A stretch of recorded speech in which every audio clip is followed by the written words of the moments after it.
우리 수원제일교회 성도 여러분 만나 뵙게 되어서 진심으로 반갑고 감사드립니다.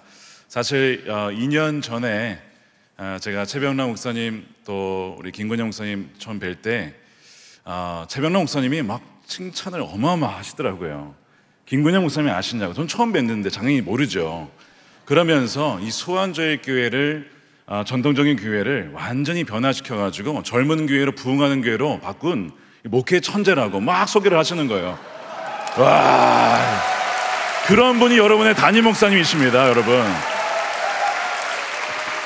아니 뭐 제가 꼭 초청받아서 그런 건 아니고 정말 목사님, 귀하신 목사님이 오셔서 우리 서원제일교회 부흥의 소식이 정말 우리 한국교회에 멀리 퍼지고 있습니다. 그래서 너무나 감사하고 제가 참 오고 싶었는데 초청을 안 하시더라고요. 그래가지고 제가 좀 마음에 조금 그런 게 있었는데 사실은 농담이고 작년에도 이 수원에서 저를 초청해 주셔서 식사 대접도 해주시고 또 이렇게 오늘도 이 자리에 불러주셔서 얼마나 감사한지 모릅니다. 아까 말씀하신 것처럼 저도 이제 금요 성령 집회를 매주 인도를 합니다. 그래서 제가 뭐 김건영 목사님보다 더 바쁘지는 않아요. 조금 더 목사님이 더 바쁘시지만 저도 이제 일정이 많아서 금요일 날 오기가 쉽지 않은데 갑자기 전화를 딱 주셨어요. 어느 날 그러더니 6월 27일 날 혹시 오실 수 있느냐고. 근데 정말 기가 막히게 그날 오늘만 일정이 딱 비어 있는 겁니다. 그래서 제가 딱 보니까 이분이 투시의 은사가 있는 것 같아요. 선한박자교회 담임 목사 스케줄 다 보고 있어. 여러분 정말 영적 은사가 있는 분인데 조심하십시오. 투시에서 다 보십니다, 여러분들. 거짓말 못합니다. 그래서 제가 너무 놀래가지고 이거는 정말 하나님께서 오늘 이 자리에서 하나님께서 하실 말씀이 있나 보다. 그리고 또 너무나 영광스러운 교회에 불러주셔서 아멘하고 순종하는 마음으로 왔습니다. 그래서 저도 오늘 굉장히 기대하는 마음으로 왔고요. 또 무엇보다도 여러분 우리 누구를 기대해야 될까요? 우리 하나님만 기대하는 이 저녁이 되기를 축복합니다.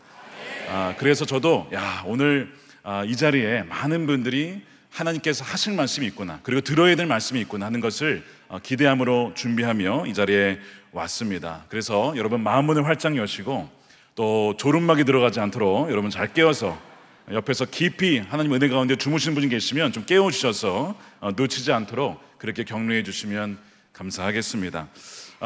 먼저 말씀 나누기 앞서서 제 소개를 좀 드리면 저의 이름이 김다위입니다. 그래서 많은 분들이 묻기를 아니 그 시옷은 어디 갔냐, 도대체 다윗이 아니고 다위는 또 뭐냐, 뭐 다 너의 위란 뜻이냐, 뭐 이러면서 약간 물어보시는 분들이 굉장히 많습니다. 그래서 제가 꼭 어느 곳을 가든지 제 이름 소개를 합니다. 저의 이름이 다윗이 맞아요. 근데 제가 이제 작년에 새롭게 하셔서에 출연을 했는데 조용원 씨가 또 그걸 물어보시는 겁니다. 왜 이름이 다위입니까? 그래서 제가 다윗의 좋은 점만 담고 단점은 다 빼서, 근데 그 단점을 이제 시옷이라고 생각하고 빼고 이제 다윗가 되었다라고 말씀을 드렸더니 그분이 그러시는 거예요. 그렇지, 다윗이 이 시옷과 관련된 문제가 많았지. 그래가지고 제가 뭐라고 말씀드리지 않겠지만 시옷과 관련된 문제가 많았답니다, 그분께서. 그래서 그걸 빼고 장점만 닮아라, 저는 그렇게 해석을 하고 하나님께 저에게 주신 이름으로 정말 다윗처럼 하나님의 마음에 합한 자로 살아가기를 우리 부모님께서 지어주셨어요. 실상은 한자 때문에 빠졌습니다. 한자 때문에, 위시 한자가 없어서. 어쨌든 저는 그렇고요. 이 선호목자교회 이제 부임한 지 4년, 그리고 담임 목회를 하게 된 지 이제 2년 반이 지나가고 있는데, 우리 작년에 유기성 원로 목사님 오시고 또 이번에도 너무나 좋은 목사님이 오셔서 저도 사실 부담은 되지만 그러나 말씀드린 것처럼 하나님이 여러분 각자에게 성령을 통하여 주실 말씀이 있는 줄로 믿습니다. 여러분 사실 오늘 이 Renew라고 하는 이 주제로 여러분 우리가 모였는데, Renew라고 하는 것은 갱신, 뭐 새롭게 하다, 좀 더 나아가면 부흥, 뭐 이런 의미를 갖고 있잖아요. 근데 전 세계적으로 보면 사실 기독교가 굉장히 지금 어려움을 겪고 있습니다. 얼마 전에 영국의 한 무슬림이 소셜 미디어에 올린 영상이 하나 있어요. 뭐냐면 오래된 교회 앞에서 올린 것인데, 이 교회를 보십시오. 자, 이 교회는 이제 모스크가 되었습니다. 그러면서 막 조롱을 하는 거예요. 그리스도인들이요, 교회를 지어 보십시오. 그리고 텅 비게 될 겁니다. 그러면 그 교회를 우리가 인수하여 모스크로 바꿀 것입니다. 이런 영상을 무슬림이 올린 겁니다. 제가 그걸 보면서 참 너무나 마음이 아프기도 하고 답답하기도 하고 때로는 화가 나기도 하고, 하나님의 교회가, 주의 교회가 이렇게 유럽에서 무너지는 모습을 보면서 하나님 어떻게 하시려고 이렇게 이것을 허락하십니까? 그런 기도를 드리곤 했습니다. 여러분, 영국뿐이 아니라 유럽과 심지어는요, 지금 미국도 평균 연령대가요, 이제 제가 그 전에 섬기던 교회 교단에 보면 평균 연령대가 70세가 다 넘어갑니다. 그러니까 이제는 한 20년 정도 있으면 전체 교단의 한 3분의 2가 사라지게 되는 거예요. 교회 수가 사라집니다. 그런 위기가 지금 미국 교회 위기인 것이지요. 또한 우리 청년들이 어떠냐면, 최근 통계에 의하면요, 일반 20, 30대 청년들 10명 중에 교회 나가는 사람 몇 명일까요? 1명입니다. 그러니까 9명, 즉 90%는 교회 나가지 않습니다. 오직 1명, 10% 미만이 2030 세대의 지금 신앙 비율이라고 하는 거예요. 굉장히 심각한 상황에 우리가 지금 처해 있다는 것을 우리가 알아야 된다는 거죠. 사실 20년 전에는 그 정도는 아니었어요. 그래도 한 3분의 1 정도는 교회를 나가곤 했는데 20년 만에 그것이 줄어들어서 이제는 10%도 남지 않는 그런 안타까운 현실에 우리가 처하고 있습니다. 탈기독교 시대라는 책이 있습니다. 거기에도 보면 미국의 지난 40 몇 년간 1차 대각성 운동, 2차 대각성 운동, 또한 전쟁 이후에, 남북전쟁 이후에, 그 다음에 빌리 그레엄 부흥 운동을 통하여 회심한 사람들보다 더 많은 숫자, 거의 4천만 명 이상의 성도들이 교회를 떠났다는 통계를 제시하고 있어요. 너무나 마음 아픈 일이죠. 이게 지금 미국과 유럽과 전 세계의 상황이라면 우리가 어떻게 이것을 기도해야 될까 싶은 생각이 들 정도로 암울한 상황인 것은 맞습니다. 전 세계적으로 보면 부흥의 시대가 아니라 불신앙의 시대를 우리가 사실은 살아가고 있는 것이죠. 그래서 마귀가 계속해서 믿는 사람들을 넘어뜨리고 유혹하고, 또한 믿지 않는 사람들은 계속해서 예수님을 믿지 않도록 그의 눈을 가리고 귀를 가리는 그런 일들을 해오고 있다는 것입니다. 여러분, 지금 시대만이 그랬던 것이 아니라 우리가 오늘 읽은 창세기 26장의 배경이 되는 이삭의 삶과 인생을 보면 그때에도 그래 왔었던 것을 우리가 알게 돼요. 여러분, 이삭이라는 인물은 별로 이렇게 특별한 인물은 아니죠. 아브라함이나 야곱에 비해서 그렇게 여러분 별로 생각나는 어떤 에피소드가 없으시죠. 이삭은 평범한 사람이었습니다. 그런데 그는 약속의 아들이었죠. 예수 그리스도를 상징하는 인물입니다. 그래서 약속을 따라 태어난 인물인데 그의 삶에 어려움들이 있었어요. 바로 그의 삶에 블레셋 사람들이 그의 삶을 괴롭히고 방해하고 그렇게 막았던 일들이 굉장히 많았습니다. 또한 아버지께서 물려받은 이 땅, 즉 약속받은 거죠. 땅이 있었던 건 아니지만 하나님께서 주신 그 약속의 땅에 머물러야 한다라는 그 약속을 지키기 위하여 가나안 땅에 남았습니다. 그런데 그 땅에 어떤 일이 벌어지냐면 흉년이 임하는 겁니다. 창세기 26장 1절에 보면 아브라함 때에 첫 흉년이 들었더니 그 땅에 또 흉년이 들매 이삭이 그랄로 가서 블레셋 왕 아비멜렉에게 이르렀더니, 하나님께서 약속하신 곳에 머물렀는데 그럼 잘 돼야 되잖아요. 말씀에 순종했으면 형통해야 되잖아요. 그런데 흉년이 임하는 것입니다. 그래서 사실 이삭의 입장에서는 이 애굽으로 내려가고 싶은 마음이 있었어요. 왜? 아버지 때도 애굽으로 내려간 적이 있었거든요. 거기는 물도 많고 풍요로우니까 애굽에 가서 좀 살다가 와야겠다. 내려가려고 하는데 하나님께서 그를 말리시면서 말씀하시기를 2절에 애굽으로 가지 말고 내가 너에게 지시하는 땅에 거주하라는 것입니다. 이삭에게 주어진 사명은 무엇이냐면 부르신 곳에 머물러 있는 사명이었어요. 여러분들의 부르신 곳에 머무는 여러분들 사명자이십니까? 아니시구나. 부름받은 곳에, 우리가 그곳에 머물러 있다는 것은 쉬운 일은 아니에요. 왜요? 어려움과 시험과 핍박이 있기 때문에 그 자리를 떠나고 싶은 유혹들이 굉장히 많잖아요. 그러니까 이삭도 흉년을 당했을 때 떠나고 싶은 마음이 있었던 건데 하나님께서 너의 자리를 지키고 거기에 머물러 있으라고 말씀하시면서 너가 거기에 머물고 거류하면 내가 이것을 약속해 줄게 라고 하시는 것이 3절 말씀이죠. 이 땅에 거류하면 내가 너와 함께 있어 너에게 복을 주고 이 모든 땅을 너와 네 자손에게 줄 것이다 라고 하면서 너의 자손이 번성하게 될 거야 라는 약속을 주십니다. 언제요? 거기에 머물면, 말씀에 머물면, 말씀에 순종하면, 자, 그러면 이 약속이 다 너의 삶 가운데, 너의 후손들 가운데 이루어질 것이라는 겁니다. 여러분, 하나님의 말씀에 순종하여 주 예수님과 동행하며 주님의 복을 누리는 여러분들 되시기를 축복합니다.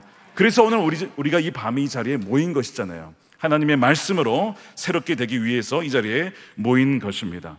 그래서 이 이삭의 사명은 첫 번째는 우리 그 부르신 자리에서 머무는 것입니다. 여러분, 부르신 곳에서 자리를 뜨는 사람들이 있어요. 성경에도 보면 부르신 곳이 있지 아니하고 자기 마음대로 처소를 옮기거나 사명의 질을 옮기는 자들이 있었음을 보게 됩니다. 예를 들면 아담도 마찬가지였어요. 자, 선악을 알게 하는 열매를 먹지 말아라 라고 했는데 하와가 따먹고 남편에게도 주어서 말씀을 어깁니다.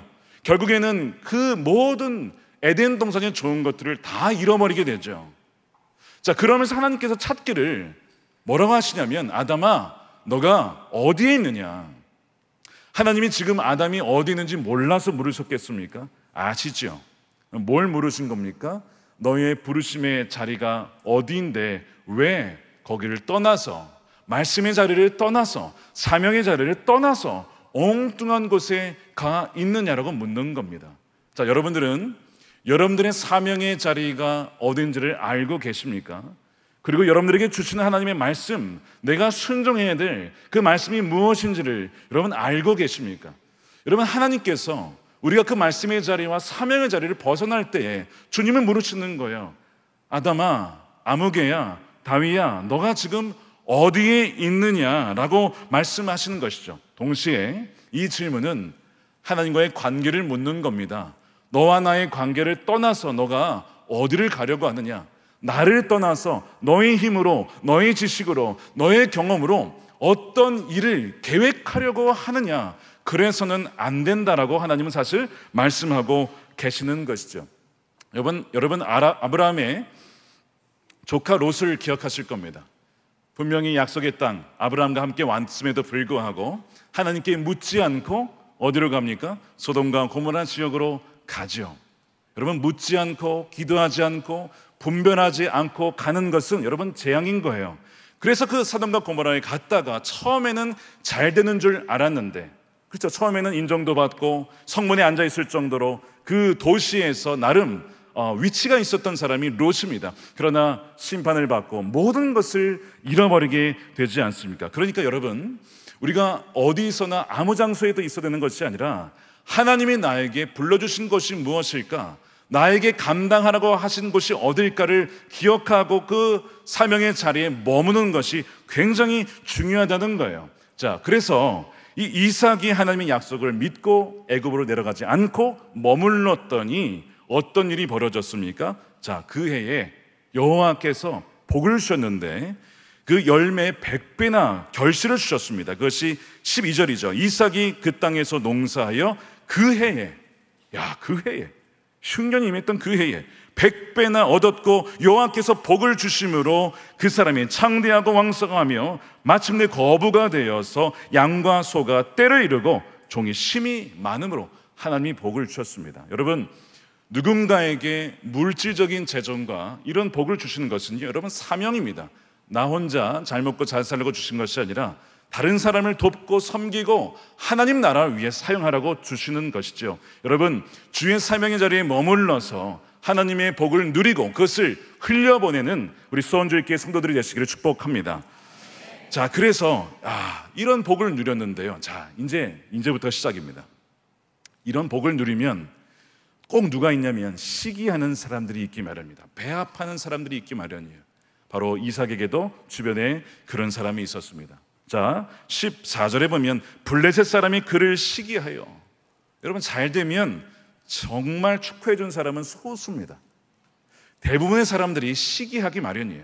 시기하여 그 아버지 아브라함 때 그 아버지의 종들이 판 모든 우물을 막고 흙으로 메었다는 것입니다.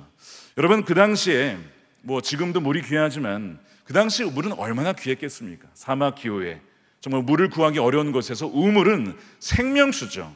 생명을 이어갈 수 있는 것인데 그 우물들을 누가 막았어요? 블레셋 사람들이 흙과 온갖 잡동사니와 쓰레기로 그 우물을 다 막았다는 것입니다. 여러분, 이 우물이라고 하는 것은 생명이자 또한 이 번영을 의미하는 거예요. 가축들을 먹이고 살리려면 우물이 있었어야 되는데 이 우물을 막아버리면서 그 다음에 이삭을 떠나라고 그렇게 핍박을 하는 것입니다.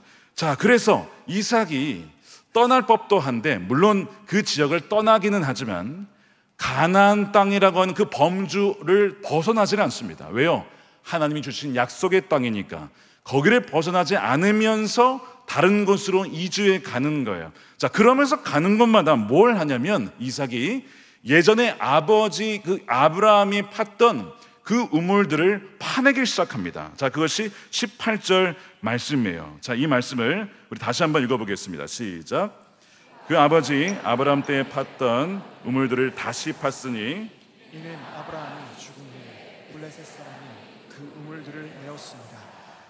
이삭이 그 우물들의 이름을 그의 아버지가 부르던 이름으로 불렀더라. 자, 이제 이삭의 두 번째 사명이 나옵니다. 첫 번째 사명은 머무는 것이었어요.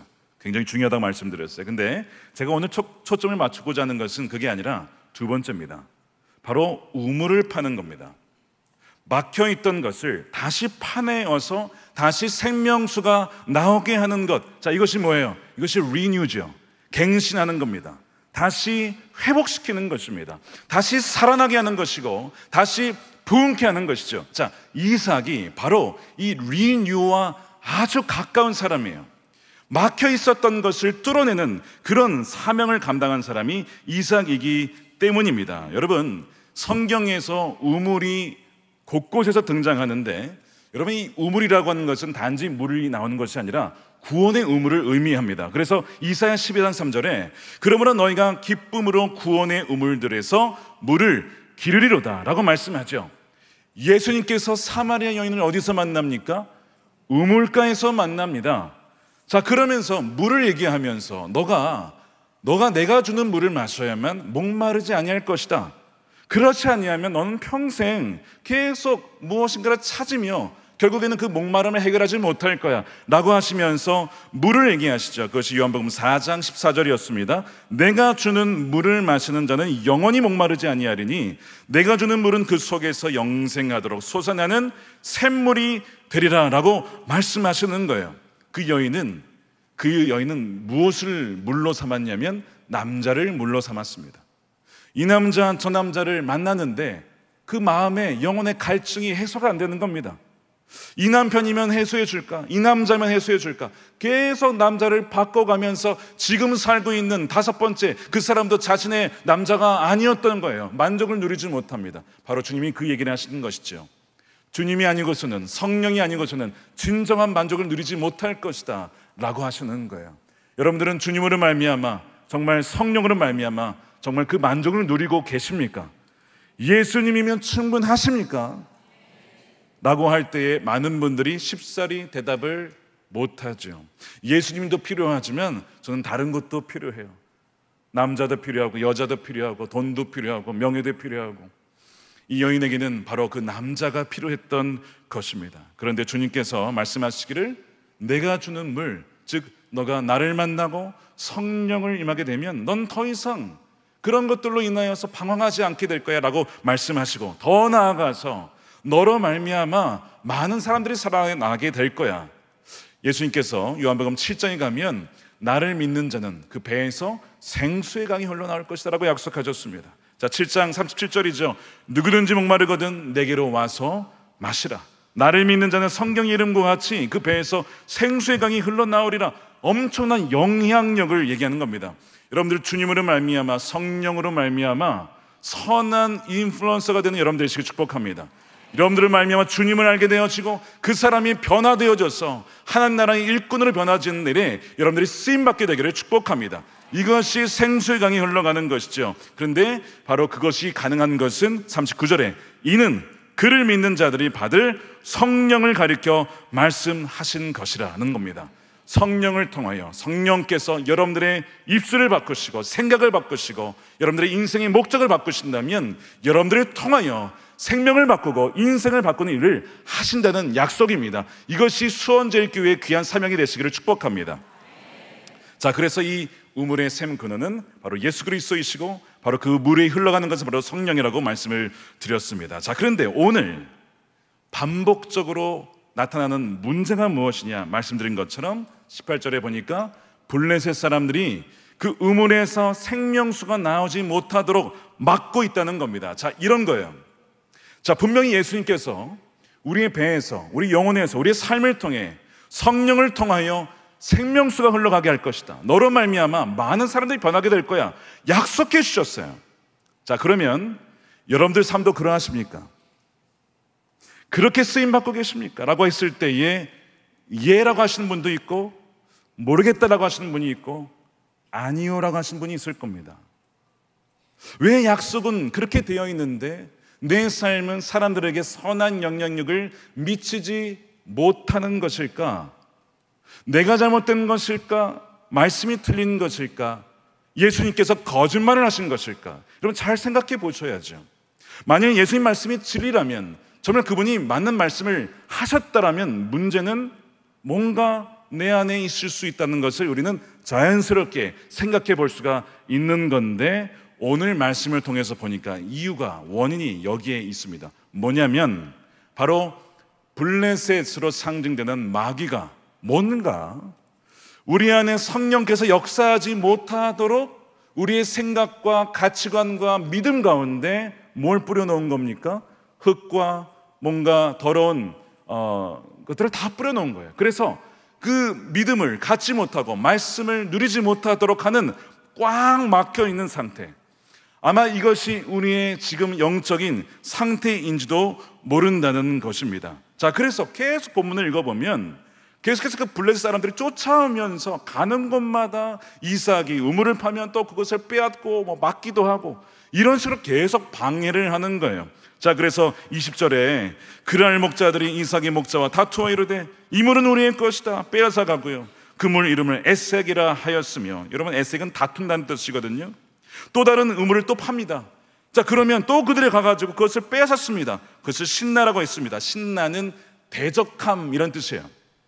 자, 이것을 읽어보면 우리의 삶에도 이런 일이 지금 벌어지고 있다는 겁니다. 뭡니까? 마귀가 우리의 삶에 하나님이 역사하지 못하도록 여러 가지 온갖 잡동사니와 쓰레기로 우리의 생각과 마음을 점령하여서 생명수가 흘러가지 못하도록, 아니면 흘러가도 아주 그냥 쫄쫄쫄 생명수 강이 아니라 그렇게 그냥 가뭄에 콩나듯이 정말 조금씩 나오게 하는, 바로 그것이 원인이 바로 여기에 있다는 것입니다. 하나님을 만나지 못하게 하고 하나님의 말씀을 믿지 못하게 하고 하나님을 의심하게 만드는 것들이 우리 안에 있을 수 있다는 거예요. 여러분, 이것이 교회사를 보면 반복적으로 있어왔던 이야기입니다.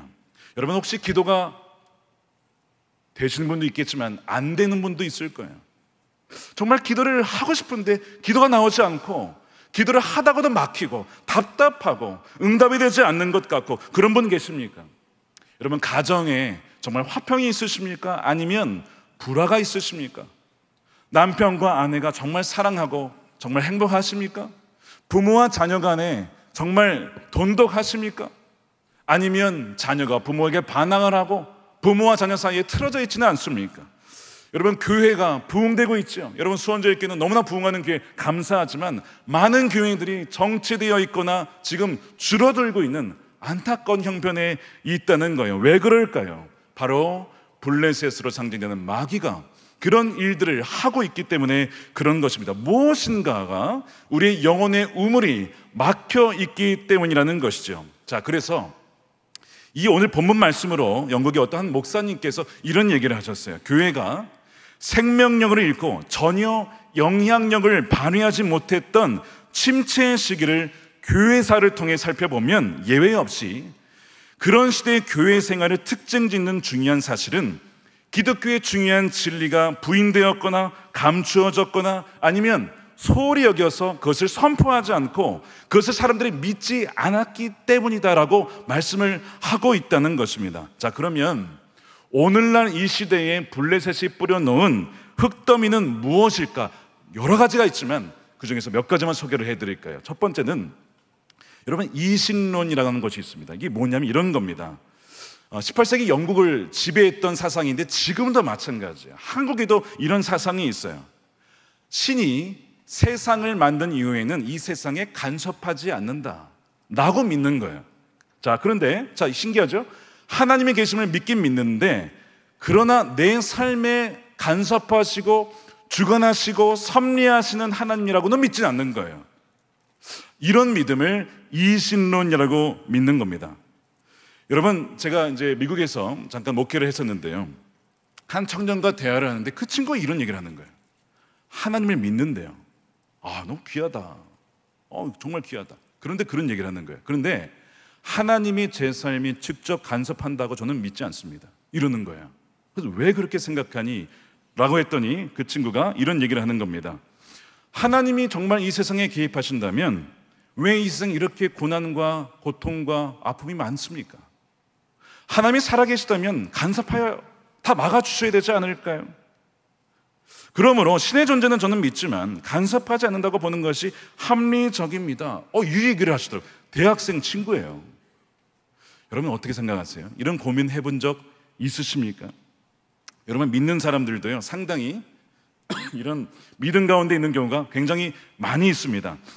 기도하면 바뀐다고 믿는 사람도 있지만, 기도한다고 뭐가 달라질까? 기도한다고 뭔가 내 삶이 이 어려움이 끝날까라고 생각하는 것. 여러분, 그런 신앙의 침체가 올 때가 있잖아요. 바로 그때 어떤 일이 벌어진 거냐면 바로 마귀가 우리의 신앙의 우물에, 우리 영혼의 우물에 뭘 뿌린 거예요? 흙더미를 뿌린 것입니다. 그러니까 지금 이삭에게 벌어진 이 일은 지금의 때에도 지금 이런 방식으로 뿌려지는 거예요. 그래서 부모 세대는 굉장히 뜨거웠는데 이상하게 자녀 세대는 믿음이 없는 거예요.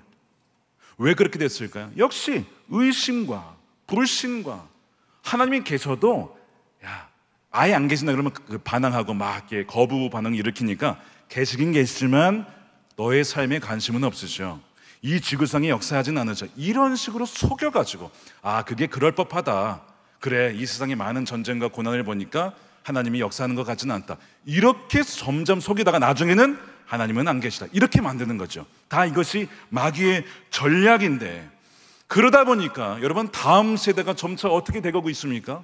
다른 세대라고, 사사기에 이거 뭐 한 세대 만에, 여호수아가 죽고 나서 한 세대 만에 그 다음 세대가 영 다른 세대로 바뀌어서 하나님의 역사를 알지 못하는 세대가 되었다는 것이 사사기 말씀인데, 지금 이것이 영국과 미국에, 그리고 어쩌면 지금 한국교회의 상황일 수 있다는 거예요. 여러분, 히스기야 왕이 어떤 왕이죠? 선한 왕입니다. 정말 다윗 못지않은 귀한 왕인데 그 아들이 누구예요?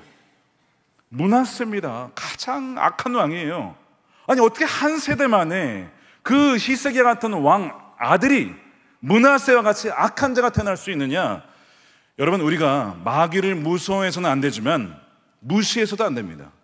마귀는요, 끊임없이 쉬지도 않고 24시간, 심지어 우리가 잘 때에도 꿈을 통해서, 여러 가지 사상을 통해서 우리의 생각 속에 여러 가지 잡동사니를 계속 넣음으로써 우리와 주님 사이의 관계가 막히도록, 혈관 막히듯이 소통하지 않도록 그렇게 역사하고 있다는 것. 자, 이것이 첫 번째예요. 이신론. 자, 내 안에 어떠한 지금 흙더미가 있는지 한번 살펴보셔야 해요. 우리 청년들도 와 있는데, 대학교 다니다 보면, 공부하다 보면 그런 이야기 들을 때가 참 많이 있거든요. 잘 생각해 보셔야 됩니다. 두 번째, 블레셋이 뿌려놓은 흙더미 두 번째는요, 이런 겁니다. 하나님은 선하지 않다. 가슴 아프죠. 여러분, 하나님 어떤 분이십니까? 선하시고 사랑이시고 아멘이죠. 그런데 많은 분들이요, 하나님을 믿긴 믿지만 하나님이 나에게 선한 분이 아니라고 믿는 사람들이 있다는 것입니다. 자, 이삭의 입장에서도 가는 곳마다 방해가 많아. 가는 것마다 우물을 파면 우물을 다 빼앗아가. 왜 내 인생은 이렇게 안 될까? 내 인생은 창업하는 것마다, 가게 하는 것마다 안 될까? 자, 이런 일이 반복적으로 경험이 되면 어떤 생각이 들어요? 하나님은 저 김 집사님에게는 선하지만 나에게는 선한 분은 아닌 것 같아라는 생각을 마귀가 심어준다는 거예요. 그래서 많은 사람들이 그런 생각을 갖습니다. 제가 작년에도 주일 예배 마치고 이제 앞에 나와서 인사를 하는데 한 성도님이 막 오더니 저한테 얘기를 하시는 거예요. 목사님, 저는 하나님의 선하심에 대해서 잘 믿어지지 않습니다. 그런 얘기를 하시는 거예요. 왜 그런가 봤더니 남편에게 질병이 찾아왔고요. 그로 말미암아 재정이 무너지면서 자신의 가정의 삶이 피폐해졌다는 겁니다. 그러면서 자신 안에 하나님에 대한 사랑과 선하심에 대한 불신이 있었다는 거예요. 그것이 저의 영혼을 서서히 죽이고 있었다는 것이죠. 그거를 깨달았다는 겁니다. 아, 내가 하나님을 선한 분으로 믿지 못했구나. 근데 감사한 건 뭐냐면 이게 문제라는 것을 깨닫고, 목사님 기도해 주세요, 안수해 주세요, 저희 안에 뭔가 막혀 있습니다, 그렇게 기도 부탁을 하신 거예요. 참 감사하더라고요. 더 늦기 전에 찾아와서 기도를 받는데요, 펑펑 우시면서 기도를 받으셨어요. 그러면서 나중에는 하나님은 선하신 분이십니다, 내가 하나님을 오해했습니다 라고 이제 말씀을 하셨는데, 많은 성도들 중에 하나님이 선하지 않다라고 믿는 사람들이 꽤 있다는 겁니다. 여러분, 성경에도 많이 있었어요. 예를 들면 여러분 창세기 16장에 보면요, 아브라함의 아내 사레가 임신을 하지 못합니다. 하나님이 약속을 주셨는데 24년이 지나도 임신을 하지 못하니까 사라가 어떻게 생각을 하냐면, 창세기 16장 2절이죠. 사레가 아브라함에게 이르되 여호와께서 내 출산을 허락하지 아니하셨으니. 무슨 이야기가 담겨 있어요? 하나님이 내게 생명을 안 주시네. 다른 사람은 나 생명 주시는데 나에게는 태의 문을 열어주시지 않으시네. 어떤 마음이 느껴집니까? 서운한 마음이 느껴지는 겁니다. 하나님께 서운한 마음이 드는 거예요. 하나님이 저에게는 생명을 안 주세요. 왜 태의 문을 안 열어주세요? 저희 교회에도요, 이제 불임이라는 표현을 잘 안 쓰죠. 이제 난임 부부들이 꽤 있습니다. 기도 제목을 받다 보면 정말 눈물로 기도를 해요. 하나님, 태의 문을 열어주십시오, 태의 문을 열어주십시오. 이게 이제 1년, 2년 정도가 아니라 길어지면 길어질수록 하나님에 대한 신뢰가 점차 이게 무너지는 겁니다. 저도 참 너무나 안타까워요. 그렇게 기도를 받는 거예요. 감사하게도 기도 받는 분들 중에 태의 문이 열려서 자녀를 낳게 되는 경우가 굉장히 많이 있지만, 이 사례의 경우에는요, 결론을 내리는 겁니다. 아, 하나님은 내게 선한 분은 아니니까 그냥 하갈을 통해서 자녀를 낳으십시오, 이렇게 얘기를 하는 거예요. 자, 이 사라의 심정을 잘 헤아려 보십시오. 혹시 이 자리에 와 계신 분들 중에도 하나님께 서운한 분 있지 않습니까? 사례와 같이 하나님이 내게 땡땡을 허락하지 않으시네. 주님 감사합니다, 그래도 감사합니다라고 하시는 분도 있겠고, 어떤 분들은 사라처럼 하나님 내게는 선한 분이 아닌가, 그런 생각을 하는 분도 있을 거예요. 마가복음 5장 26절에 혈루증 앓은 여인이 나오죠. 여러분, 하혈을 하는데요 12년입니다. 성경에 보니까 이렇게 되어 있어요. 마가복음 5장 26절에 여러 의사에게 보이면서 고생도 많이 하고 재산도 다 탕진했어요. 탕진이라고 표현은 좀 그렇지만 다 쏟아부었지만 고치지를 못한 겁니다. 아무 효력이 없었습니다. 상태는 더 악화된 겁니다. 자, 그 당시에 여인으로서, 의사면 누굽니까? 남자들입니다. 남자 의사에게 자신의 그 모습을 보여주면서 치료받고자 했지만 치료받지를 못하고 1년, 2년, 3년, 12년간 갔을 때 이 여인의 마음에 어떤 마음이 들까요? 하나님, 그분이 선하시다고 내 삶에는 그런 것 같진 않은데 라는 생각이 마귀가 넣어주지 않겠습니까? 자, 그래서 마태복음 13장에 보면요, 밭에 씨앗을 주인이 뿌리는데 종들이 같이 뿌리죠. 근데 거기에 뭐가 심기냐면 가라지가 함께 심깁니다. 어느 날 다 보니까 아니면 가라지가 자라있어요. 분명히 씨를 뿌렸는데 웬 잡초가 나 있는 겁니다. 종들이 묻는 거예요, 주인에게. 이 가라지가 어디서 났냐는 거예요. 주인이, 당신이 그러셨습니까? 뭘 묻는 거죠? 하나님께서 내 삶에 잡초를 심으셨습니까? 하나님께서 내 삶을 이렇게 어렵게 만드신 장본인이십니까? 사실 이렇게 묻는 거거든요. 종들이 주인에게 물었잖아요. 왜 내 인생에 잡초가 이렇게 많습니까? 라고 묻는 거잖아요. 무슨 얘기예요? 뒤집어서 얘기하면 하나님 정말 선한 분 맞으십니까? 라고 묻는 거잖아요. 자, 그럴 때에 주인이 뭐라고 합니까? 원수가 그리하였구나 라고 얘기를 합니다. 사랑하는 여러분, 굉장히 중요한 부분입니다. 마귀가 여러분들의 삶이 어렵고 고통과 막힘이 있을 때마다 하나님의 선하신 분은 아니야 라고 심어줄 거예요. 그때마다 성경 말씀으로 돌리셔야 됩니다. 마귀가 그런 것이지 하나님이 그런 것이 아니다라고 하는 것. 이건 굉장히 중요한 복음입니다. 왜냐하면 많은 사람들이 하나님이 그렇게 하신 줄 알고, 하나님이 내 삶을 그렇게 망가뜨린 줄 알고, 하나님이 나에게는 사랑을 주시지 않는 줄 알고, 그렇게 오해하며 하나님을 심지어 원망하는 사람들이 굉장히 목회를 하다 보면 많기 때문에 그렇습니다. 자, 그래서 나중에는요, 그것이 원망이 되고 원한이 되고 나중엔 그것이 분노가 되는 거예요. 그것이 나중에는 마음에 쓴뿌리가 남게 됩니다. 의심하게 되고 분노하게 되고 두려움을 갖게 되고 우울하게지고 이런 일들이 벌어지게 되는 것이죠. 그러면서 자꾸 부정적인 생각을 하고 또한 부정적인 감정이 생기고 자기 혐오가 생기고 건강하지 못한 자존감과 신세 한탄과 그러면서 다른 사람과 교회와 목회자와 나라에 대한 그런 어떤 반감을, 심지어 하나님께 대한 반감을 갖는 이들이 생겨나는 것을 보게 됩니다. 참 무서운 것이죠. 그러다 보니까 믿음의 말을 하지 못하고 부정적인 말을 자기도 모르게 하게 되는 거예요. 자, 여러분 민수기 14장인가요? 보면 이스라엘 백성들을 계속 뭐 합니까? 우리는 광야에서 죽을 거야. 우리는 여기를 지나가지 못할 거야. 아니면 우리는 그 가나안 땅을 얻지 못할 거야. 계속 부정적인 말을 합니다. 여러분 주의하셔야 돼요. 우리가 하는 말을 하나님께서 들으시거든요. 하나님께서는 내 귀에 들리도록 내가 행할 것이다 라고 말씀하셨습니다. 그렇기 때문에 부정적인 말이 아니라 여러분 믿음의 말을 하셔야 돼요. 믿음으로 선포하셔야 되고 하나님의 약속의 말씀을 아멘으로 취하여 나의 것으로 여길 때에 그 믿음대로 되어지는 그 은혜를 누리게 될 줄로 믿습니다. 자, 그래서 갈라디아서 6장 7절에 이렇게 되어 있죠. 스스로 속이지 말아라. 하나님은 업신 여김을 받지 아니하시나니 사람이 무엇으로 심든지 그대로 거두리라. 자기 육체를 위하여 심는 자는 육체로부터 썩어질 것을 거두고 성령을 위하여 심는 자는 성령으로부터 영생을 거둘 것이다. 그러니까 믿음의 말과 믿음의 순종의 행동을 한 사람들은 반드시 그 믿음과 순종의 열매를 얻게 된다는 것입니다. 자, 그래서 여러분 주의해야 될 것이 하나님은 선하지 않다라는 생각들을 마귀가 은연중에 우리의 생각 속에 넣을 수 있다는 거예요. 영적 전쟁의 전쟁터는 어디냐? 첫 번째가 바로 생각입니다. 왜냐?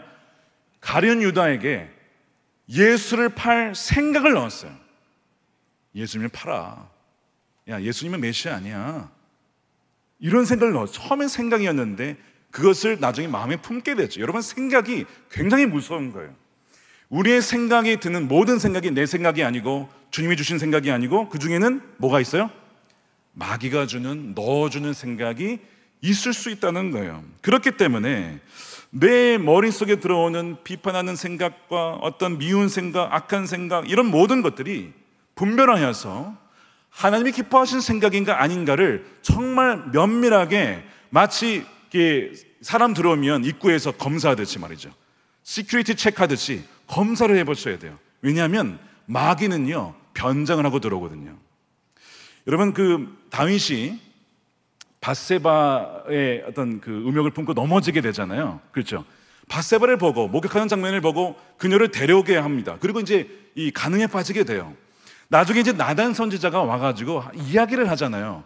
부자와 가난한 사람이 있었는데 부자에게 이제 그 나그네가 찾아와서 그 나그네를 대접하려고 가난한 사람의 양을 빼앗아서 대접했다는 이야기를 하잖아요. 자, 그런데 이 부자에게 찾아온 나그네가 누구예요? 그 나그네가 바로 그 정욕의 생각이었습니다. 여러분 나그네가 있어요. 어떻게요? 생각을 통해 찾아옵니다. 하루에도 여러 번 마귀는요 나그네의 모습으로, 즉 그냥 은근슬쩍 당연히 내 생각이니까 내가 마음껏 생각하는 것 중에 나그네의 모습으로 우리 안에 침투하여 우리에게 죄를 짓게 만드는, 부정적인 생각을 만드는 그런 나그네가 있다는 겁니다. 여러분, 지난 한 주 동안 한번 생각해 보세요. 내 지금 머릿속에, 내 마음속에 나도 모르게 들어와 있는 이 나그네, 즉 블레셋의 흙됨은 무엇일까를 여러분 생각해 보셔야 됩니다. 그것이 있다면 여러분 그것을 쫓아내셔야 돼요. 파내셔야 됩니다. 받아들이시면 안 된다는 거예요. 예전에 제가 알고 있던 한 자매가 자기는 절대 결혼을 안 한대요. 왜 그러냐 했더니 결혼한 사람을 보면 불행하다는 거예요. 그래서 결혼은 불행하다, 이게 머릿속에 확 박혀 있는 거예요. 여러분, 지금 한국이 저출산인 거 아시죠? 제가 한 그 다큐멘터리를 봤더니 그 멸종 위기 동물이 막 나와요. 뭐 치타, 뭐 코알라, 황제 펭귄. 그런데 거기서 그런 얘기를 하더라고요. 멸종 위기가 한국인이 멸종 위기랍니다. 멸종 위기종에 한국인이 있어요. 한국인이. 제가 이거 웃자고 하는 일이 아니라 진짜로 지금 in danger, 즉 멸종 위기에 빠져 있는 위험한 민족이 어디냐? 한국인이다. 결혼을 안 했는데 있어요. 물론 이 저출산에 또 결혼하지 않는 여러 가지 원인이 있어요. 집값이 너무 비싸고, 한국이 말도 없이 지금 집값이 비싸잖아요. 아니, 결혼하려면 돈이 너무 많이 드는 거예요. 그러니까 결혼을 아예 포기하는 청년들이 많고요. 또 하나는 아까 말씀드린, 야, 결혼해도 불행한 거 아니야? 왜? 너무나 많이 싸우고 갈라지고 이혼하니까 뭐하러 저렇게 살아, 그냥 혼자 살지. 자, 이게 누가 뿌려놓은 거예요? 마귀가 심어주는 거예요. 물론 싱글로 살아가는 것도 사명입니다. 싱글로 사도들처럼 정말 독신의 은사를 가지고 하나님 나라 위에서 살아갈 수 있죠. 근데 그런 분들을 제외하고 정말 가정을 이룰 수 있음에도 불구하고 마귀가 심어준 잘못된 생각 때문에 건강한 가정을 이룰 기회를 놓쳐버리는 많은 사람들이 있다는 것입니다. 부부가 결혼한 것이 문제가 아니라, 불행한 것이 문제가 아니라, 하나님이 설계하시고 디자인하신 하나님의 말씀대로 살지 않기 때문에 가정의 위기가 오는 것이거든요. 그런데 계속해서 마귀는 뭐라고 하냐면, 야, 결혼하면 불행해, 야, 결혼하면 돈 많이 들어, 애 낳으면 고생해, 이런 식으로 계속 속이고 있는 것이 지금 이 블레셋 원수가 하는 일이라고 하는 거죠. 예수님께서 원수가 그리하였구나. 자, 여러분, 이 두 가지 제가 말씀을 드렸어요. 이신론과 하나는 하나님이 선하지 않다, 이 두 가지를 말씀드렸지만 이 두 가지만 봐도 혹시 내 삶에 이 두 가지의 흙더미가 내 안에 불신으로 작용하고 있지는 않은가를 여러분 보셔야 됩니다. 자, 그러면 어떻게 해야 되느냐? 자, 첫 번째, 두 가지 말씀드리는데, 첫 번째, 이삭처럼 막힌 우물을 파내야 된다는 것입니다. 자, 오늘 본문을 가만히 읽어보면 이삭이 하는 일은 굉장히 단순합니다. 뭐예요? 파내는 것입니다. 자, 18절 보십시오. 아버지 아브라함 때 팠던 우물들을 다시 팠으니, 19절, 이삭의 종들이 골짜기를 파서 샘 근원을 얻었더니, 21절, 또 다른 우물을 팠더니, 22절, 이삭이 거기서 옮겨 다른 우물을 팠더니, 25절, 이삭의 종들이 거기서도 우물을 팠더라.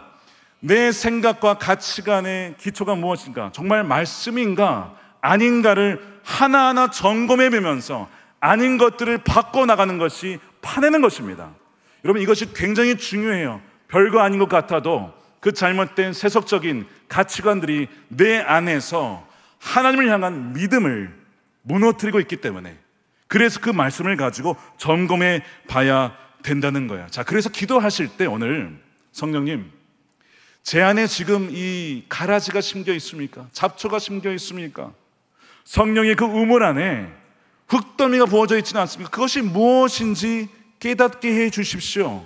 내가 어떤 부분에서 주의 말씀을 믿지 못하고 신뢰하지 못하고 기도가 안 되는 원인이 무엇인지, 왜 하나님을 더 사랑하지 못하는지, 다른 것을 더 신뢰하려고 하는지, 그 원인이 무엇인지 알려주십시오 라고 하실 때에 성령께서 말씀을 통해, 생각을 통하여 깨닫게 되어주는 이 밤이 될 줄로 믿습니다. 그거를 다 파내야 된다는 것입니다. 어떤 분들은요, 마음에 원한이 있는 분이 있어요. 가만 보니까 누군가를 미워하다가 용서하지 못하는 그 마음이 차가운 분노가 되어서 원한이 된 겁니다. 자, 그분은요, 십자가 안에서 용서를 해야만 풀어지는 거예요. 그렇지 않으면 그 원한이 그 사람을 서서히 죽이게 되고 그 영혼을 결국에는 무너뜨리게 될 거예요. 원한이 있는 분들, 용서하지 못하는 분이 있습니까? 여러분, 십자가 안에서 나 같은 자도 살려주셨는데, 나 같은 죄인도 살려주셨는데, 그 1만 달란트 탕감받은 자로서 100데나리온 빚진 자 용서 못하겠습니까? 굉장히 중요한 부분이죠. 용서하지 못하면 결국에는 그 용서하지 못하는 원한이 나에게 독이 되어서 나를 죽이기 때문입니다. 그래서 여러분, 부흥의 시대에는요 항상 우물들을 파는 역사들이 있었어요. 2023년 미국에 에즈베리 부흥이 있었습니다. 근데 그것이 그냥 일어난 것이 아니라 수년, 수개월 전부터 부흥을 위한 기도한 사람들이 있었고요, 회개하는 사람들이 있었고요, 용서하는 사람들이 있었고요, 눈물로 기도하는 사람들이 있었기 때문에 다 뭐 하는 겁니까?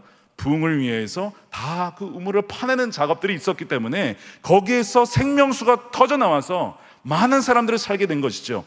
그 당시에 중독에 빠져있던 사람도 회개하고 돌아서고, 그 다음에 안 믿던 한 주에만 800여 명, 700에서 800여 명이 회심하고 돌아섰다는 그런 기록이 있을 정도로 놀라운 부흥의 역사가 일어났던 것이 바로 이 파내는 역사들이 있어 왔기 때문입니다. 제가 이민교회를 이제 한 8년 정도 섬기다가 왔는데요, 이민교회 갔더니 상처받은 사람들이 너무나 많은 거예요.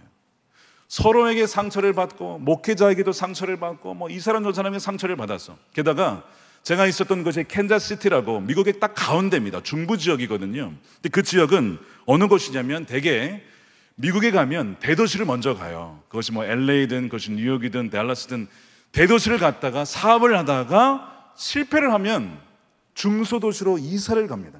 자, 그렇게 오시는 곳이 중소도시예요. 그러니까 캔자스시티도 중소도시다 보니까 실패한 사람들, 어디서 어떤 아픔을 당한 사람들, 이런 사람들이 오는 거예요. 다 그런 건 아니지만 그런 분들이 꽤 많이 계셨어요. 자, 그러다 보니까 교회 갔더니요, 처음에 갔는데 교회가 이제 연속적으로 담임 목사님 두 분이 물러나고 안 좋게 나가셨어요. 그러니까 교회가 다 줄어가지고 12명 정도만 출석을 하는 거예요. 근데 그 12명이 또 세 파로 갈라져 싸우고 있는 거예요. A, B, C가 서로 골라가면서 서로 막 싸워요. 그러면서 하루는 A 대표가 저한테 와서 B를 욕하고, 하루는 B가 저한테 와서 C를 욕하고, 뭐 이런 교회였어요. 부임한 지 얼마 안 됐는데 A그룹의 대표가 저에게 오시더니 심각하게 얘기를 하시더라고요. 저는 목회자를 신뢰하지 않습니다. 아니, 신뢰하지 않아도 뒤에선 그럴 수 있잖아요. 뒤에서 그럴 수는 있는데 면전에 대고 저를 눈을 똑바로 보고 화난 표정으로 저는 목회자를 신뢰하지 않습니다. 여성입니다. 제가 깜짝 놀랐어요. 이게 이민교회구나. 이민교회 제가 너무 사랑하고, 제가 정말 우리 성도님 너무 사랑하지만 이게 보통이 아니었습니다. 그래서 제가 뭐라는지 아십니까? 저도 성도님을 신뢰하지 않습니다 라고 말할 뻔했어요. 제가 말을 끝까지 들으셔야죠. 저도 모르게 속에서 그럴 뻔하였으나, 그럼 제가 지는 거 아닙니까? 얼마나 상처를 받았으면 저러실까? 얼마나 많은 목회자에게 아픔을 당했으면 저렇게 말을 하실까? 제가 그랬습니다. 그러시군요. 저도 저를 신뢰하지 않습니다. 이건 진짜예요. 저는 저를 믿지 않습니다. 저는 주님을 믿습니다. 사람 믿지 마세요. 제가 그랬어요. 사람은 사랑할 존재지 의지할 대상이 못 됩니다. 그건 잘하시는 겁니다. 물론 목회자를 믿지 말라는 것이 아니라 사람을 의지하지 말라는 거예요. 제가 이제 그렇게 얘기를 했더니 그분이 표정이 뭐야? 이런 표정으로 아까 별종이시네요, 이 사람. 이러면서 이제 그 다음부터 그런 얘기는 안 하시더라고요. 근데 사실 굉장히 제가 마음이 아팠습니다. 주님, 성도들의 마음에 상처가 있고 목회자에 대한 신뢰가 너무나 다 무너져 있습니다. 주님, 제가 여기서 뭘 할 수가 있겠습니까? 저는 할 수 있는 것이 아무것도 없습니다. 오직 기도와 금식과 간구로 주님께 나아갈 수밖에 없습니다. 제가 얼마나 기도했는지 몰라요. 많은 분들이 저에게 목소리가 이제 이렇게 바리톤이잖아요. 목소리가 왜 이렇게 됐냐고 물으십니다. 원래 이렇지가 않았어요. 왜 이렇게 됐냐면 거기 가서 하도 주여! 기도해가지고 목소리가 득음을 한 거예요. 득음을. 여러분에게 지금 웃지만 얼마나 부르짖었는지 몰라요. 살려주십시오, 주님. 주님 살려주십시오. 주님 이 교회 살려주십시오. 이 성도님도 살려주십시오. 하나님의 영광이 땅을 치고 가려지는 이 상황 속에 하나님 교회를 살려주십시오. 기도밖에 방법이 없었어요. 그때 생각하면 너무나 마음이 아픈 거예요. 지금 떠나왔지만 그 교회는 참 지금도 이제 부흥해서 많은 성도들이 오는 교회가 되었지만 바로 그때 그런 일이 있었습니다. 마귀가요 지금도 계속 그런 부정적인 얘기를 하는 거예요. 제가 이제 부임하고 한 3개월 됐을까, 이제 그 교회들이 다 어렵고 다 깨지고 서로 막 교회를요 성도님들이 옮겨 다닙니다. 여기서 문제가 생기면 일로 가고 여기서 문제가 생기면 일로 가고 계속 이렇게 돌아가면서 교회를 바꿔 가세요. 그러니까 교회가 다 안 되는 거예요. 어떤 분이 그런 얘기를 하시는 겁니다. 아, 원래 캔자스시티는 예수님이 오셔도 안 돼. 아니 우리 뭐 그때는 웃었지만 이게 웃을 일이 아니잖아요. 예수님이 오시면 왜 안 돼요? 교회에 예수님을 쫓아내고 사람이 주인 되었기 때문에, 사람이 주인 되었기 때문에 교회가 안 되는 거거든요. 그런 얘기를 막 농담 삼아 하는 분위기였어요. 근데 그것이 마귀가 좋아하는 거였는데 계속 기도할 때 뭐라고 했을까요? 주님이면 충분합니다. 주님이 주인 되시는 교회는 부흥합니다. 성령이 역사하시면 살아날 수 있습니다. 계속 선포하면서 기도하는 거예요. 선포하면서. 마귀가 여러분들에게 참수할 때가 있죠. 너도 그리스도인이냐? 너도 성도냐? 너도 집사냐? 너도 목회자냐? 참수할 때 여러분 기억하셔야 돼요.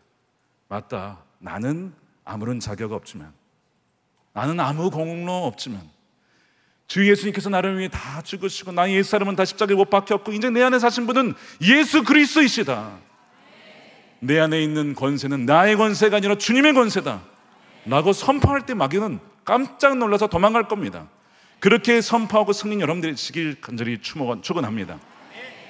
마귀가요 그렇게 우리를 참수한다는 거예요. 그러므로 여러분 계속해서 막힌 우물을 파내셔야 돼야죠. 두 번째는 우물을 믿음의 말씀과 성령으로 이제는 채우셔야 됩니다. 자, 이제 비슷한 내용이긴 하지만 부정적인 것을 제거하고 하나님의 말씀으로 선포하고 기도하고 심는 일, 그래서 그 우물을 말씀으로 채우는 일이 너무나 중요한 거예요. 여러분 일본에 코이라는 물고기가 있어요.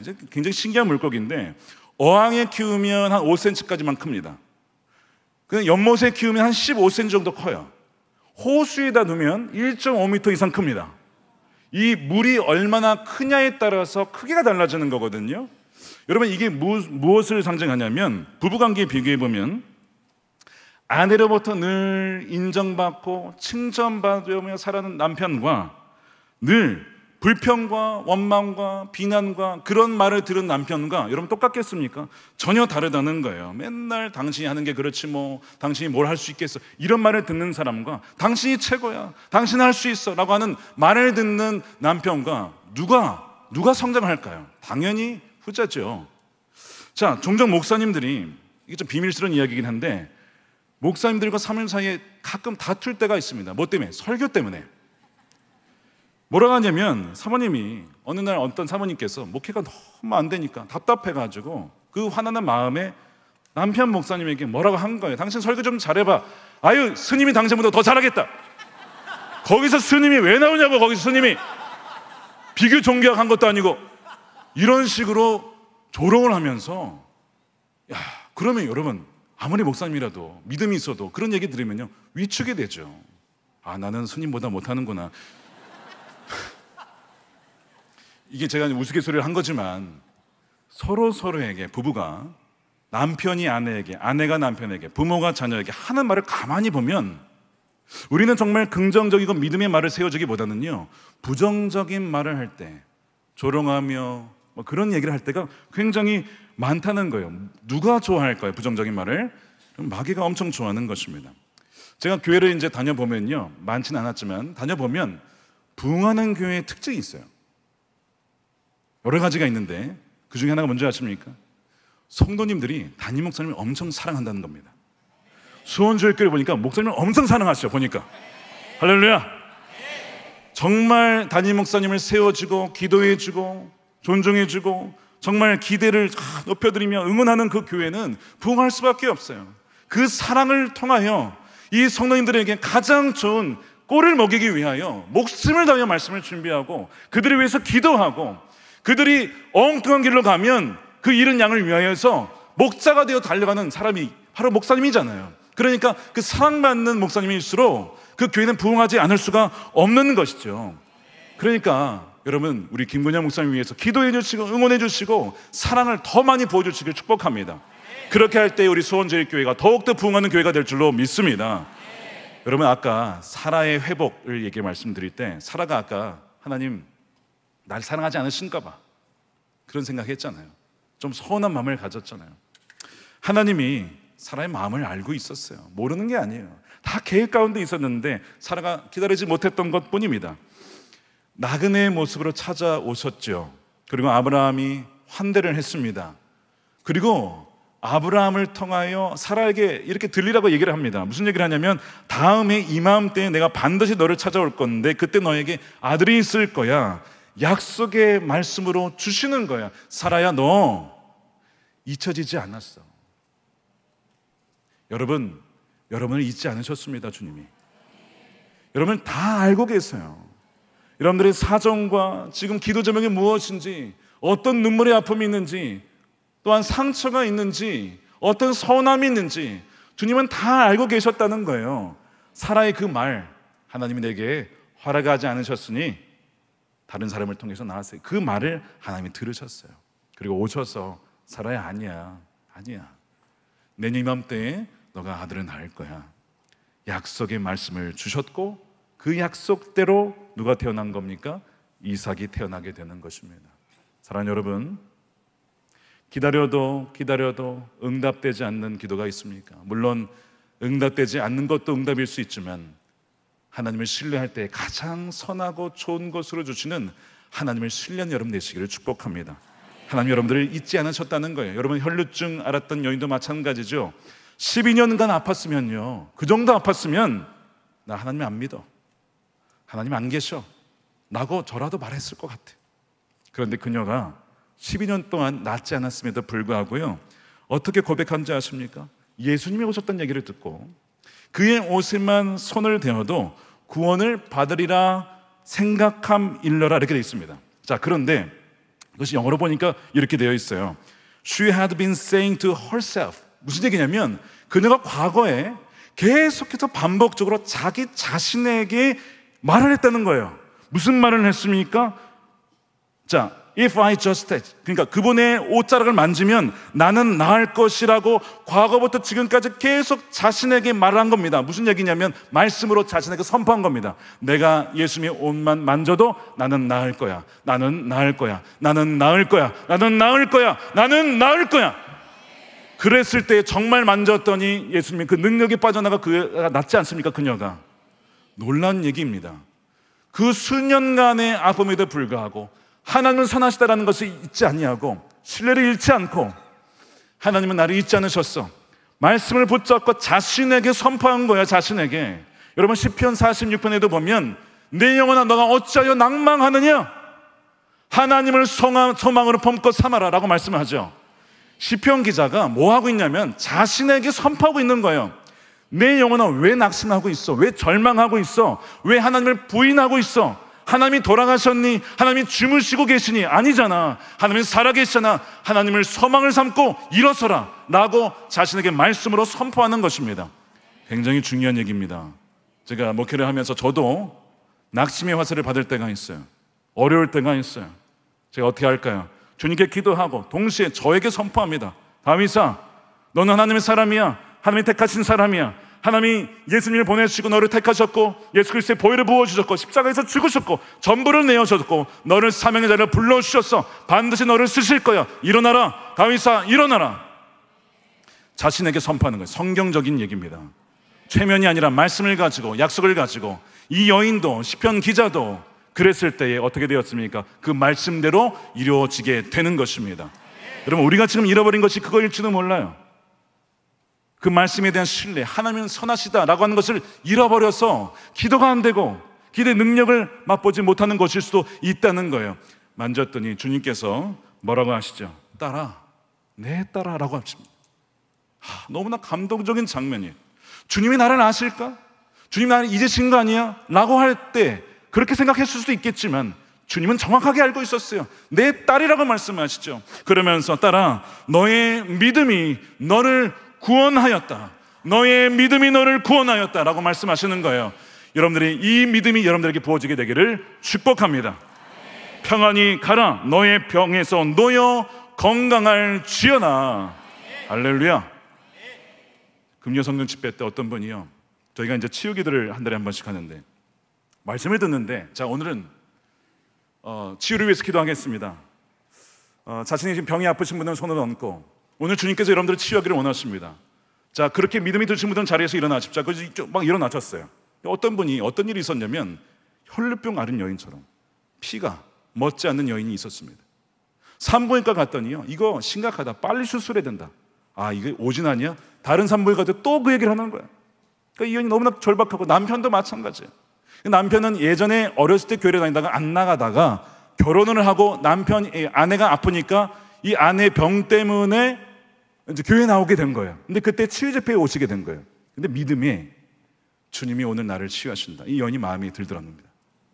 그리고 기도를 그냥 전체적으로 기도한 거죠. 돌아갔는데 그 주부터 피가 먹기 시작한 거예요. 그리고 이제 산부인과 갔더니 의사가 깜짝 놀라는 거예요. 아니, 어떻게 된 거냐? 멀쩡하잖아, 건강하잖아, 무슨 일이 있었냐고 의사가 물어보더랍니다. 누가 하신 겁니까? 주님이 치유하신 것이죠. 그래서 남편도요, 신앙을 잃었다가 주님을 만나고 아내의 회복을 인하여서 주님을 찬양하며 얼마나 눈물을 흘리며 기도했는지 몰라요. 사랑하는 여러분, 주님께서 우리 각 사람을 아시고요, 우리에게 가장 무엇이 필요한 줄 아시는 분이십니다. 그 건강의 이름을 통하여 주님께 나오게 됐고, 간구하게 됐고, 주님께 매달리게 됐고, 단지 몸만 고치는 것이 아니라 주님과의 관계, 하나님이 선하시다 라고 하는 것을 회복시키기 위하여 잠시 그 어려움을 주셨던 것이지요. 사랑하는 여러분, 주님은 우리를 가장 사랑하시는 분이에요. 마귀가 어떤 말을 하더라도 여러분 속지 마십시오. 여러분, 김미경 대표 아십니까? 김미경의 마운스 오브 아트 스피치라고 여러 가지 책을 쓰셨죠. 자, 이분이 원래 신앙이 없었어요. 물론 이제 어머니나 가족들은 신앙인인데, 뭐 엄마가 계속 너 예수 믿어야 된다 그러면 엄마 내가 알아서 할게 이렇게 하면서 그냥 이렇게 밀어놓았던 사람인데, 작년 3월에 이분이 회심을 합니다. 계기가 있었는데, 여러 가지 계기가 있었는데, 어머니 때문이에요. 어머니가 이 자식들을 위해서, 5명의 자식들을 위해서 한 명씩 한 권씩 책을 쓰셨어요. 자녀에게 주는 이야기를 하나씩 다 쓴 거예요. 대단한 엄마죠. 이 믿음으로 자녀에게 내가 죽어도 이 말을 잊지 말아라, 이거를 책으로 남겨주신 거예요. 대단하신 어머니예요. 근데 이 어머님이요, 그 안에 보니까 그 자녀를 향한 칭찬과 사랑이 가득 담겨 있는 거예요. 근데 이 어머니가 사실은 이 마지막에 이제 돌아가시기 전에 한 13년간 투병을 사실 하셨어요. 투병을. 자, 근데 투병을 하는데 어떻게 책을 썼을까요? 투병하는 자리에서 누워서 책을 쓰신 거예요. 엎드려서 쓰시고 누워도 쓰시고, 정말 그 자녀를 향한 사랑이 굉장히 크셨죠. 자, 그러면서 이분의 이제 이 이야기의 메시지의 핵심은 이겁니다. 너가 누군지 분명히 알아야 된다, 이 얘기였어요. 너가 누군지 분명히, 정체성에 대한 얘기였습니다. 이분이 굉장히 아팠습니다. 아파서 굉장히 어려웠지만 어린 시절에 사실 자라오면서 들은 이야기가 다 거의 부정적인 이야기가 많았다고 해요. 예를 들면 시골에서 이제 자랐는데, 시골에서 코딱지만한 양장점이나 하는 홍순이, 사람들이 막 이런 식으로 놀렸나 봐요. 딸 넷이나 낳고 아들도 못 낳는 홍순이, 뭐 이런 얘기를 듣고 계속 이걸 뭐 가족들도 얘기하고 뭐 시아버지도 얘기하고 막, 그러니까 가까운 분들이 더 상처를 많이 주는 경우가 있잖아요. 근데 그런 이야기를 들을 때마다 이 어머님이 어떻게 했는지 아십니까? 집에 돌아와 방에 들어오면 이렇게 바꿔 썼대요.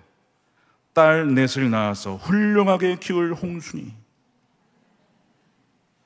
바꿔 쓰는 겁니다. 남들이 자 흙더미를 뿌렸죠, 치우죠. 그다음 뭐 하는 거예요? 말씀으로 선포하고 쓰는 거예요. 그러면서 애들에게 그 책에다 이렇게 썼대요. 얘들아, 너희는 왜 쓰레기와 흙더미를 안고 사냐? 세상이 너희에게 말한 거 왜 그거 안고 살아? 누가 너희를 그렇게 얘기한대? 누가 너희를 평가절하하고 루저라고 얘기한다고 왜 그걸 안고 있어? 왜 그걸 갖고 있어? 너희가 누군지 분명히 알아야 돼. 그러면서 그 책을 쓰신 거예요. 그러면서 말하기를 스스로 평가절하를 하고 두려워하는 것이 많더라. 마음으로 못된 것을 쓰더라. 얘들아, 그것을 지우지 않으면 내가 말한 대로 결국 살게 되더라. 못난 사람이야, 나는 망한 인생이야. 그러니까 얘들아, 너희가 진짜 누군지 알아야 돼. 못난 너희가 아니야. 자녀들아, 한 가지만 기억해. 너희가 누군지는 알고 살아야 돼. 너희는 하나님의 위대한 자녀야. 잊지 말아라. 어제 누가 너를 놓겠다면, 끌어내렸으면 아침마다 지워라. 그리스도의 이름으로 지우고 다시 써라. 너희는 하나님의 위대한 자녀니까, 나는 하나님의 사랑받는 딸이요 아들이다 라고 하는 것을 매일같이 지우고 쓰라는 거예요. 이 이제 김미경 대표가 자기가 공부를 많이 했지만, 책도 많이 읽었지만, 우리 어머니의 믿음과 지혜를 따라갈 수가 없다. 울면서 어머니로 인하여서 내가 이렇게 살게 되었다라고, 나보다 훨씬 더 지혜롭고 똑똑하신 어머니시라고 그렇게 간증하는 모습을 보았습니다. 사랑하는 여러분, 블레셋이 뿌려놓은 부정적인 생각과 믿음을 예수 그리스도의 보혈로 끊으시기를 축복합니다. 여러분, 누가 가정이 망했다고 합니까? 누가 한국교회가 망했다고 합니까? 주님은 살아계시고 하나님이 역사하시고 부흥하는 교회는 부흥하게 되어 있다는 것입니다. 여러분, G.K. 체스터튼이라는 분이 있어요. 누구냐면 C.S. 루이스의 영적인 스승입니다. 이런 얘기를 했어요. 기독교는 역사 속에서 여러 번 죽었지만 언제나 다시 살아났다. 왜냐하면 기독교는 무덤에서 나오는 길을 아는 하나님이 계시기 때문이다. 자, 그렇다면 한국교회가 누군가가 죽었다고 얘기하지만, 자, 그러면 죽었으면 남은 게 뭡니까? 부활이요 부흥이 있는 것입니다. 할렐루야. 자, 우리가 이것을 기대하는 것입니다. 믿음으로 선포하고, 우리의 다음 세대는 다른 세대가 아니라 부흥의 세대야. 하나님께서 택하시고 그들에게 말씀을 부어주시고 살게 하실 세대야라고 선포할 때에 우리 수원제일교회 다음 세대가 일어나고, 또한 다음 세대를 통하여서 한국교회 다음 세대가 일어나게 될 줄로 믿습니다. 그래요, 여러분, 영국이 아까 안 좋은 이야기를 말씀드렸잖아요. 최근에 영국의 일반 신문들도요, 무슨 얘기를 하냐면 부흥을 얘기합니다. Quiet Revival이라고, 조용한 부흥이 일어나고 있다는 거예요. 무슨 얘기냐면 18세, 26세 남성들 지난 6년간 교회 출석이 4%에서 21%, 즉 거의 5배 이상 늘었습니다. 여성들은 3%에서 12%, 4배 이상 급증한 거예요. 최근 6년간 영국에서 일어나고 있는 일입니다. 하나님께서 영국을 잊지 않으셨구나. 여러분, 영국이 어떤 도시입니까? 여러분, 존 웨슬리, 조지 위필드, 어마어마한 영적 거장들이 있었던 거죠. 부흥의 나라입니다. 그것이 막혀 있다가 이제 다시 부흥의 시대를 보게 되는 것이죠. 그렇다면 우리 한국도 마찬가지고 평양도 마찬가지인 줄로 믿습니다. 평양 대부흥이 다시 일어나게 될 줄로 믿습니다. 기독교는 무슨 종교이기 때문에? 부활의 종교이기 때문에 그렇습니다. 그러니까 우리가 이것을 선포해야 돼요. 부정적인 이야기를 지워버리고 하나님 기뻐하시는 믿음의 말을 선포함으로써 기도함으로 나아갈 때에 하나님께서는 계속해서 역사해 주신다는 것입니다. 자, 이삭이 여러 가지 핍박과 고난과 가는것마다 당했지만 끝까지 하나님을 신뢰하고 나아갔을 때 어떻게 되었습니까? 25절에 24절에 보니까 하나님이 그에게 나타나시죠. 그 밤에 여호와께서 그에게 나타나 이르시되 나는 내 아버지 아브라함의 하나님이니 두려워하지 말아라. 내 종 아브라함을 위하여 내가 너와 함께 있어 너에게 복을 주어 내 자손이 번성하게 하리라 하신지라. 이삭이 그곳에 제단을 쌓고 주님의 이름을 부르며 예배하였다. 하나님을 만나고 예배의 부흥이 일어나고 정말 그 약속을 누리는 이삭이 되었다는 것입니다. 이삭이 하나님을 나의 하나님으로 만나는 그런 순간이죠. 그래서 성령으로 충만하여 하나님을 예배하는 자가 되는 거예요. 여러분, 성령 충만의 특징이 무엇입니까? 감사하고 찬양하고 하나님께 영광 올려드리는 것이죠. 에베소 5장 19절에 함께 읽어보겠습니다. 시작. 시와 찬미와 신령한 노래로 서로 화답하며 여러분의 가슴으로 주님께 노래하며 찬송하십시오. 모든 일에 언제나 우리 주 예수 그리스도의 이름으로 하나님 아버지께 감사를 드리십시오. 여러분, 범사에 감사하시고 어떤 일이 있어도 하나님이 어떻게 하신다고요? 나와 함께 하심으로 주님이 여러분과 함께 하십니다. 동행하십니다. 앞서가셔서 인도하십니다. 그렇게 믿음으로 선포할 때에 진정으로 동행하는 놀라운 복을 누리게 될 줄로 믿습니다. 마지막으로 이야기만 하고 마치겠습니다. 제가 이민교회 섬길 때 40년간 술에 찌들어 있던 분이 한 분 계셨어요. 별명이 코가 하도 술 마셔서 빨개져가지고 루돌프였습니다. 근데 이분이 주는 내 안에 나는 주 안에, 그 주가 술 주자예요. 계속 술에 빠져 있는 거예요. 진짜 이분처럼 술을 마시는, 잘 마시고 많이 마시는 분이 있을까 싶을 정도로 안 마실 때도 코가 빨가니까요. 그러니까 어떤 얘기가 돌았냐면, 이민교회가 좁잖아요, 사회가. 다른 사람 다 변해도 이 사람은 안 변해. 이 40년 술 마셨는데 이게 바뀌겠습니까? 그런 이야기가 돌 정도였어요. 근데 여러분, 그 남편의 아내 되시는 권사님께서 계셨는데 결국은 이 남편이 술을 끊습니다. 그 아내의 기도 때문이에요. 어떻게 이런 일이 일어났냐? 그런 남편을 보고 너무나 안타까워가지고 하나님께 이런 기도를 드렸대요. 주님, 사업을 하고 계셨는데 망하게 해서라도 주님께 돌아오게 해주세요. 무섭죠, 여러분? 근데 이분에게는 돈이 중요한 게 아니었어요. 남편이 주님을 만나서 돌아오는 게 가장 중요하니까 사업이 너무 잘 되니까 주님께 안 돌아와요. 사업이 잘 되면 왜 주님께 돌아오겠어요? 아니, 돌아올 수도 있죠. 그렇지만 너무 잘 되는데 뭐 내가 굳이 교회 나가서 예배해야 돼, 기도해야 돼, 이럴 수 있잖아요. 남편이 그랬던 거예요. 그러니까 아내의 기도가 사업을 망하게 해서라도 돌아오게 해 주십시오. 여러분, 기도의 권세가 무섭습니다. 정말 쫄딱 망했습니다. 그 청소 그 도구 파시는 아주 크게 하신 분인데 한순간에 망해가지고 몇 개 남기지도 못하고 그냥 쫄딱 망해버렸어요. 자, 그럼 남편이 돌아왔을까요? 여전히 술을 더 마시는 거야, 술을. 왜? 망했으니까. 잘 됐을 때는 왜? 잘 되니까. 망했을 때는 망했으니까. 술을 계속 마시는 거예요. 그런데 이 아내가 포기하지를 않습니다. 그렇게 계속 남편을 위해서 금식하며 기도하며 남편이 변화되기를 원하는데 기적과 같은 일이 났어요. 저희 중앙교회 오신 거예요. 이분 남편분이 주일 예배를 따라오셨어요. 근데 이제 와가지고는 이 아내를 계속 핍박하는 겁니다. 교회 왜 가는 거냐, 나를 왜 자꾸 끌고 오는 거냐, 뭐 이런 식으로 계속 아내를 핍박하면서 그런 교회를 나오시는 거예요. 참 신기하죠. 아예 안 나오고 핍박을 하든지 나오면서 왜 핍박을 하시냐 이거죠. 자, 그런데 이분이 어느 날 교회에만 나오시다가 제가 깜짝 놀랐어요. 성가대에 서시는 거예요. 아니, 말이 안 되잖아요. 제가 이분이 왜 성가대에 서셨을까 궁금해서 그 권사님께 물어봤어요. 사정을 얘기하시는데 그 예배에 이제 아내는 저 맨 뒤에서 예배를 드리셨거든요. 근데 예배 드리는데 아내가 예배를 드리는데 아멘 아멘 하는 거죠. 중간에 예배를 들으면 말씀이 좋으면 아멘 아멘 막 그냥 울기도 하고 막 아멘. 그게 꼴보기 싫어가지고 성가대 드리는 거예요. 성가대.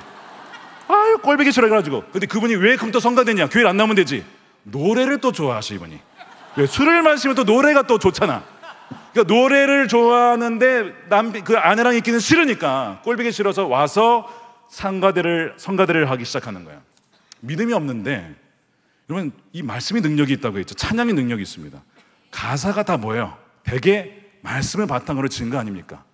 그러니까 이분이 가사를 부르면서 찬양을 하면서 뭐가 들어가는 거야? 서서히 믿음이 들어가기 시작했어요. 믿음이 들어가는 거예요. 여러분, 찬양이 능력이 있는 것입니다. 성가대 여러분 축복합니다. 할렐루야. 네, 믿음이 충만하게 찬양을 하면서 믿음이 들어갔어요. 어느 날은요, 이제 그러고 나서 1년이 지났을까요? 금요 성령 집회를 하는데 저도 또 두 번째 놀랐어요. 누가 그분이 예배로 오신 거야. 금요 성령 집회 때 제가 너무 놀라가지고 설교를 하다가 이렇게 쳐다봤어요. 그분이 맞나 싶어가지고 그분이 이제 교회로 나오시게 되는데 금요 성령 집회에 왜 나오느냐? 코로나가 터진 거예요. 미국은 잠시 한 3개월 닫았다가 열렸거든요. 그래서 이제 저희가 더 뜨겁게 기도하자 그래가지고 그때 막 기도할 때는 그분이 와서 코로나19 때 아무것도 할 수 없으니까 정말 하나님만 의지해야겠다라고 그렇게 해서 이제 나온 건데 막 기도를 하다 보니까 이분이 주님을 만나게 되고 술이 딱 끊어지게 된 거예요. 금요 성령 집회에 나와서 기도하다가 술이 끊어지게 된 것입니다. 여러분, 금요 성령 집회에 빠지지 마시길 바랍니다. 금요 기도에 빠지지 말고 기도할 때에 성령 받게 될 줄로 믿습니다. 그분이 그렇게 돼서 이제 이 술을 끊게 되어지고 변화가 되기 시작했는데 그게 끝난 게 아니었어요. 제가 10개월간 거의 1년간 12분만 제가 선발을 해서 선발은 아니지만 12명만 받고 제가 재전을 하겠습니다 했더니 11명이 선착순으로 모였고 한 명이 아직 안 모였을 때 광고를 했어요. 아직 한 명이 접수를 안 하셨습니다. 근데 그분이 나를 부르시는구나. 그런 믿음이 들어가지고 12번째 가룟유다 아니고 그 믿음으로 와가지고 등록을 하셨어요. 제가 그분과 12개월을 제자훈련을 했어요. 한 번도 안 빠지고 나오셨습니다. 근데 그분이 이런 고백을 하시는 거예요. 이렇게 간증을 하셨습니다. 저는 작년 가을 12명을 모집할 때 그 한 명 모자란다는 말을 듣고 순간 그 한 명이 나구나, 주님이 나를 부르시는구나 믿어졌습니다. 저는 사실 40년간 질질 끌려다니는 그런 신앙생활을 했습니다. 그런데 코로나19가 터지면서 가게 문을 닫았는데 놀랍게도 40년간 마시던 술도 싫어지고 술이 겁나고 이제는 술 생각만 하면 머리 아프고 토해내고 싶어졌습니다. 과거의 사업이 크게 망하고 고난의 시간들을 보냈습니다. 돌아보니 누군가 나를 위해 항상 돌보아주고 기도해준 분들이 있었음이 생각납니다. 그리고 이제는 예수님을 정말 알았으니 그분 안에 살고 그분을 따라가며 제자를 삼는 제자로서 겸손과 소박함, 사랑과 공유를 베푸는 하나님의 자녀로 살고자 합니다. 여러분, 사람은 주 안에서 바뀔 수가 있습니다. 누가 사람은 안 바뀐다고 합니까? 여러분, 성경에 뭐라고 되어 있어요? 누구든지 그리스도 안에 있으면 새로운 피조물이라 보라 새 것이 되었다는 거예요. 이전 것은 지나가고. 여러분, 이것이 말씀이잖아요. 40년 루돌프 사슴코 그분이 나중에는요 코가 하얗게 돌아오더군요. 돌아왔어요. 할렐루야. 주님께서 흙더미를 다 치우시고 새롭게 하신 놀라운 역사를 이루셨습니다. 사랑하는 여러분, 오늘 말씀을 맺겠습니다. 우리 가운데 부정적인 생각과 하나님을 신뢰하지 못하는 그런 불신앙의 마음들이 있을 수 있습니다. 누가 한 겁니까? 마귀가 그렇게 하는 것입니다. 이 시간 우리가 기도할 때에 성령께서 우리의 생각과 마음 속에 심겨져 있는 가라지와 또한 잡초와 흙더미를 다 발견하게 해주시고 이 시간 완전히 다 버리게 해주시고 이제는 주의 말씀만을 믿고 선포하며 기도하며 그 말씀의 약속이 내 삶과 가정 가운데 교회 가운데 그것을 이루어지며 또한 경험하는 여러분들이 되시기를, 수원제일교회가 되기를 주님의 이름으로 축원드립니다.